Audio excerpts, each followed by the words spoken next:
November ಕ್ರಾಂತಿ ಆಗಬಹುದು, ಕಾದ್ ನೋಡ್ಬೇಕಷ್ಟೇ. ದೊಡ್ಡರಸಿನ ಕೆರೆಯಲ್ಲಿ ಮಾಜಿ ಸಂಸದೆ ಸುಮಲತಾ ಅವರು ಈ ಒಂದು ಹೇಳಿಕೆ ಕೊಟ್ಟಿದ್ದಾರೆ. ಬದಲಾವಣೆ ಕಾಂಗ್ರೆಸ್ ಪಕ್ಷದ ಆಂತರಿಕ ವಿಷಯ, ಆದರೆ ನವೆಂಬರ್ನಲ್ಲಿ ಕ್ರಾಂತಿ ಆಗಬಹುದೇನಪ್ಪಾ ಅಂತೇಳಿ ಕಾದ್ ನೋಡಿದ್ರೆ ಗೊತ್ತಾಗುತ್ತೆ ಅಂತ ಸುಮಲತಾ ಅವರು ಹೇಳಿರೋದು. ದೊಡ್ಡರಸಿ ಕೆರೆಯಲ್ಲಿ ಅವರು ಮಾತನಾಡುವ ಸಂದರ್ಭದಲ್ಲಿ ಈ ರೀತಿ ಒಂದು ಹೇಳಿಕೆ ಕೊಟ್ಟಿದ್ದಾರೆ. ಮತ್ತೆ ಈ ಕಾಂಗ್ರೆಸ್ನ ಕೆಲವೊಂದು ಆಂತರಿಕ ವಿಚಾರಗಳ ಬಗ್ಗೆ ಅವ್ರು ಮಾತನಾಡೋದಕ್ಕೆ ಹೋಗಲ್ಲ.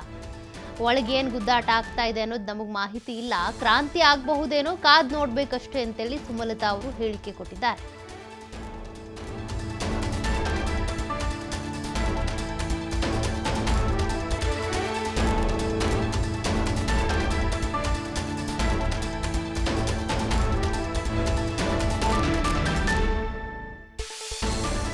ನಡೆಯುತ್ತಾ ಇರುವಂಥ ಆಂತರಿಕವಾದ ವಿಷಯ, ಅದರ ಬಗ್ಗೆ ನಾನೇನು ಹೆಚ್ಚಾಗಿ ಹೇಳಕ್ಕೆ ಇಷ್ಟಪಡಲ್ಲ.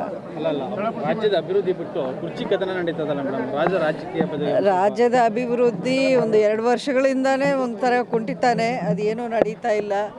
ಎಲ್ಲ ಉಚಿತ ಉಚಿತ ಉಚಿತ ಅಂತ ಹೇಳಿ ಅದಾದಮೇಲೆ ಒಂದೊಂದಾಗಿ ಎಲ್ಲಾದ್ರೂ ಪ್ರೈಸು ಹೆಚ್ಚಿಸ್ತಾ ಬಂದ್ರಲ್ಲ, ಅಲ್ಲಿಗೇ ಜನಕ್ಕೆ ಗೊತ್ತಾಗಬೇಕು. ಈಗ ಡಿಸೆಂಬರ್ 1ನೇ ತಾರೀಕಿಂದ ಮತ್ತೆ ಎಲೆಕ್ಟ್ರಿಸಿಟಿ ಬಿಲ್ಲು ಇನ್ನಷ್ಟು ಇದಕ್ಕೆ ಅದನ್ನು ಹೆಚ್ಚಳ ಮಾಡ್ತಾರಂತೆ.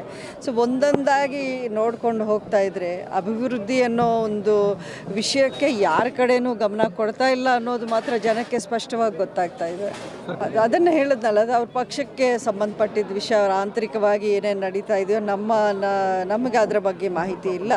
ಅದು ಅವರ ಪಕ್ಷದಲ್ಲಿ ನಡೆಯುತ್ತಾ ಇರುವಂಥ ಆಂತರಿಕವಾದ ವಿಷಯ, ಅದರ ಬಗ್ಗೆ ನಾನೇನು ಹೆಚ್ಚಾಗಿ ಹೇಳಕ್ಕೆ ಇಷ್ಟಪಡಲ್ಲ. ಎಲ್ಲ ನಾನು ಮೀಡಿಯಲ್ಲಿ ಬರ್ತಾ ಇರೋದನ್ನೇ ಕೇಳಿ ನನಗೆ ಮಾಹಿತಿ ಅಷ್ಟೇ, ಬೇರೆ ನನಗೇನು ಸ್ಪೆಷಲಾಗಿ ಬೇರೆ ಇನ್ಫಾರ್ಮೇಷನ್ ಏನೂ ಇಲ್ಲ. ಕ್ರಾಂತಿ ಆಗುತ್ತಾ? ಆಗ್ಬೋದೇನೋ ಕಾದು ನೋಡಬೇಕಷ್ಟೇ. ಎಲ್ಲ ನಾನು